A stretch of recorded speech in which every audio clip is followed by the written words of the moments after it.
Hello students, welcome to another class of MA Final Sociology, Paper 1, Unit 4. आज की class में हम discuss करेंगे इरविंग गॉफमैन का सिंबॉलिक इंटरैक्शनिज्म प्रतीकात्मक अंतःक्रियावाद को योगदान। आज हम इस विवेचना का द्वितीय भाग देखेंगे। मैं Anupama Saha, associate professor sociology, government college Sirohi, Rajasthan. मेरा पिछला वीडियो अगर आपने देखा होगा तो आपको ज्ञात होगा कि हमने पिछले वीडियो में प्रारंभ किया था इरविंग गॉफमैन का ड्रामेटर्जिकल मॉडल, और मैंने आपको बताया था कि गॉफमैन जो है उनका जो एक बैकग्राउंड था थिएटर का, ड्रामा का, उसका एक असर हमें उनके इस थियोरेटिकल फॉर्मुलेशन में देखने को मिलता है, जिसमें उन्होंने ड्रामा को एक एनालॉजी की तरह, एक सादृश्य की तरह प्रयोग में लिया है और सामाजिक वास्तविकता को ड्रामा के माध्यम से समझने की कोशिश की है।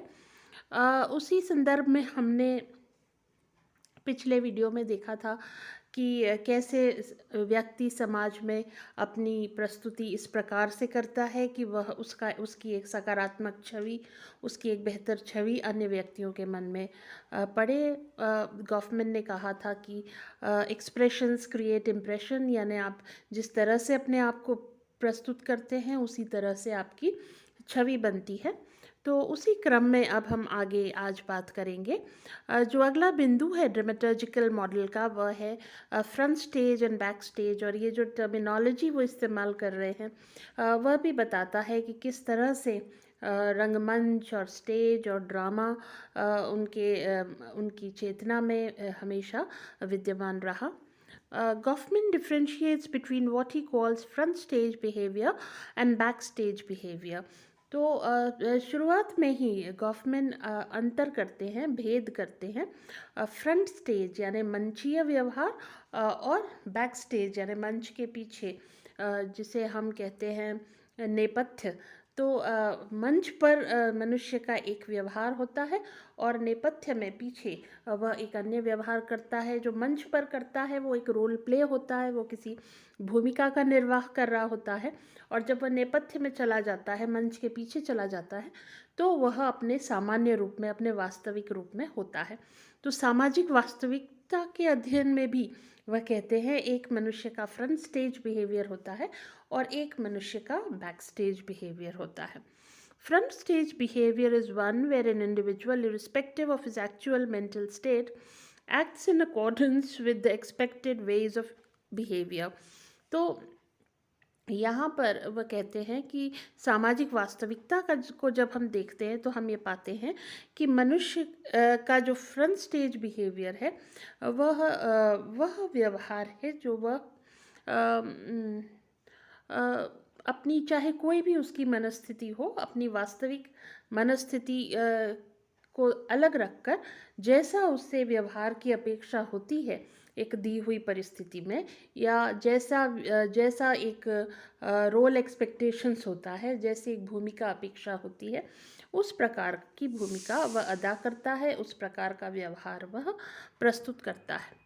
The front stage of our life performance occurs in which we interact with others in public or in our professional settings.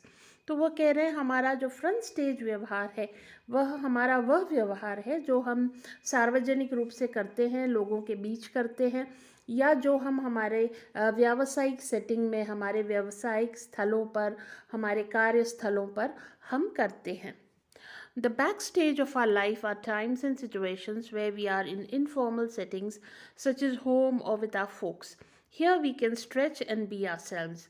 तो फ्रंट स्टेज बिहेवियर में एक तरह का प्रिटेंस होता है, हम एक ख़ास तरह का जानबूझकर एक व्यवहार है वो प्रकट करते हैं, प्रदर्शित करते हैं, जो हमारे व्यवसाय के, हमारे प्रोफेशन की गरिमा के अनुरूप होता है, हमारे वस्त्र उस गरिमा के अनुरूप होते हैं, हमारी बोलचाल, हमारी देह भाषा, हमारे हाव भाव, हमारा बात व्यवहार, सब कुछ हमारे जो व्यावसायिक हमारी भूमिका है, हमारी जो व्यावसायिक स्टेटस है, उस जो गरिमा है उसके अनुरूप होता है।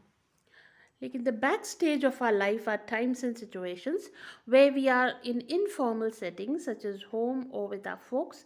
Here we can stretch and be ourselves. और बैक स्टेज नेपथ्य यानी मंच के पीछे का जो हमारा व्यवहार है वह व्यवहार होता है जो हम हमारे अनौपचारिक स्थानों पर, हमारे घरों में या हम अपने परिजनों के बीच करते हैं।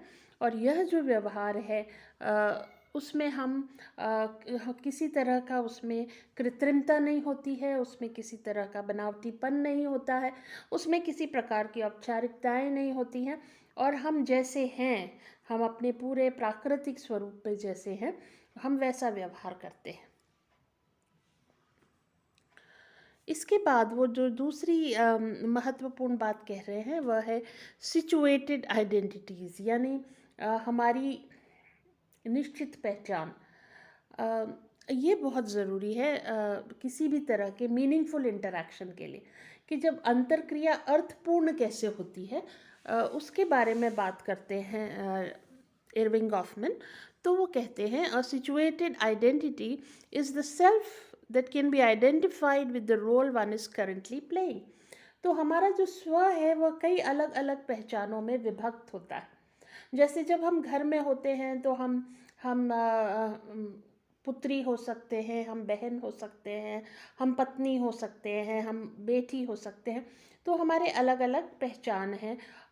लेकिन सिचुएटेड आइडेंटिटी का मायने ये है कि हम जिस भी भूमिका में हैं या जो भी एक दिए हुए समय में हमारी परिस्थिति है, हम उसके अनुरूप अपने आपको पहचाने, हम अब उसको अपने आप को उसी भूमिका के अनुरूप आइडेंटिफाई करें। न सिर्फ हम बल्कि हम स्वयं को इस तरह से आइडेंटिफाई करें कि दूसरे भी हमें उस रोल में, जिस रोल में हम हैं उसमें हमारी पहचान कर सकें। तो हम अपने आप की जो पहचान है उसको निश्चित करें, उसको तय करें कि एक दिए हुए समय में जो हम रोल प्ले कर रहे हैं उसके अनुरूप हमारा व्यवहार हो, हमारी पहचान हो। We need to have our identity situated before we can proceed in any interaction. तो वो कह रहे हैं ये बहुत ज़रूरी है कि जब भी हम किसी प्रकार की सामाजिक अंतर्क्रिया कर रहे हैं तो उससे पहले ये ज़रूरी है कि हम हमारी सही पहचान को निश्चित कर लें, हम अपनी सही पहचान में प्रवेश कर जाएं। In the absence of situated identity, the interaction could be confusing and might go haywire. यानी कि अगर हम ऐसा नहीं करते हैं तो फिर हो सकता है कि बहुत दुविधापूर्ण कोई स्थिति उत्पन्न हो जाए और पूरा जो अंतर्क्रिया है वही खराब हो जाए या तहस नहस हो जाए। जैसे मान लीजिए कि आप कॉलेज में टीचर हैं, आप प्रोफेसर हैं, और आप इस तरह से उस महाविद्यालय में प्रवेश करते हैं, आपके हाव भाव, आपकी देह भाषा, आपके वस्त्र इत्यादि, उनसे आप में और विद्यार्थी में मान लीजिए कोई फ़र्क ही नज़र नहीं आता, आप स्टूडेंट की तरह दिखाई देते हैं। तो फिर हो सकता है कि कोई आपके साथ टीचर की तरह व्यवहार न करे। विशेष रूप से जो आपके स्टूडेंट्स हैं वे आपको एक स्टूडेंट ही समझकर अंतर्क्रिया कर सकते हैं। तो इससे बहुत कई बार अनेक प्रकार की दुविधाएं, अनेक प्रकार की प्रॉब्लम्स क्रिएट हो जाती हैं। As the identity of a person is situated, the situation is clarified and the roles are properly identified. तो जैसे ही एक व्यक्ति की पहचान निर्धारित हो जाती है, यानी जैसे ही स्टूडेंट्स को इस बात का पता लगेगा कि आप स्टूडेंट नहीं टीचर हैं, तब उसके बाद जो है कम्युनिकेशन नॉर्मल हो जाएगा। तब उसके बाद संवाद जो है, जो भी संप्रेषण जो है वह सही तरीके से हो पाएगा, अन्यथा कन्फ्यूजन लगातार बढ़ता है। फिर सामाजिक अंतर्क्रिया के ही संदर्भ में उन्होंने एक और महत्वपूर्ण बात जो सामने रखी है वह है अकाउंट्स, एक्सक्यूजेस एंड जस्टिफिकेशंस। तो कई बार हम हिसाब देने लगते हैं और अपने व्यवहारों का हिसाब देते हैं, और इन व्यवहारों में दो बातें वो विशेष रूप से उल्लिखित करते हैं। एक तो एक्सक्यूजेस जिसे वह बहाना कहते हैं, और एक जस्टिफिकेशन जिसमें कि हम अपनी बात को सही सिद्ध करने की कोशिश, हम अपने व्यवहार को औचित्यपूर्ण बताने की कोशिश करते हैं। तो हम औचित्य सामने रखने लगते हैं। तो ये दो तरीके हैं जिससे हम अपने व्यवहार का लोगों को या अंतर्क्रिया के दौरान हिसाब भी देते हैं. Accounts are statements that people provide to explain a behavior that was unanticipated or improper. तो अकाउंट्स या हिसाब क्या है? हिसाब वे वाक्य हैं या वो एक्सप्रेशंस हैं जो आमतौर पर हम लोग प्रोवाइड करते हैं, लोग सामने रखते हैं ऐसे व्यवहार के लिए जो अपेक्षित नहीं होता. कई बार व्यक्ति कुछ ऐसा व्यवहार कर देते हैं जो उनकी परिस्थिति के अनुरूप या उनकी भूमिका के अनुरूप अनपेक्षित होता है, उचित नहीं होता है.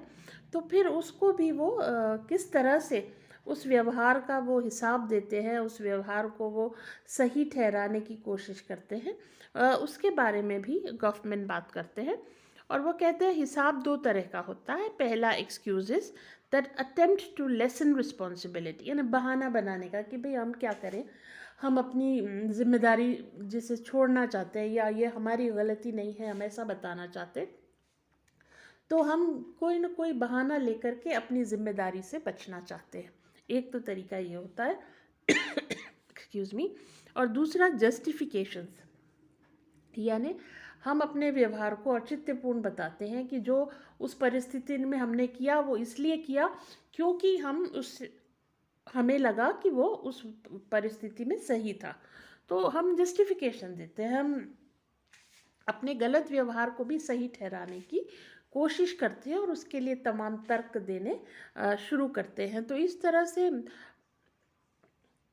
गॉफमैन ये बताना चाह रहे हैं कि कैसे हम अंतर्क्रिया के दौरान ही अपने आप को अपनी एक बेहतर छवि बनाने के लिए, अपनी एक उचित छवि बनाने के लिए, एक सकारात्मक छवि बनाने के लिए, एक प्रेजेंटेशन लोगों के सामने अच्छा देने के लिए अपने ही व्यवहारों का हम हिसाब लोगों को देते हैं. और कई बार हम बहाने बनाते हैं और कई बार हम जस्टिफिकेशंस या औचित्य बताने लगते हैं. और इस तरह से हम अपने आप को रैशनलाइज करते हैं, अपने आप को तार्किक बताने का प्रयास करते हैं.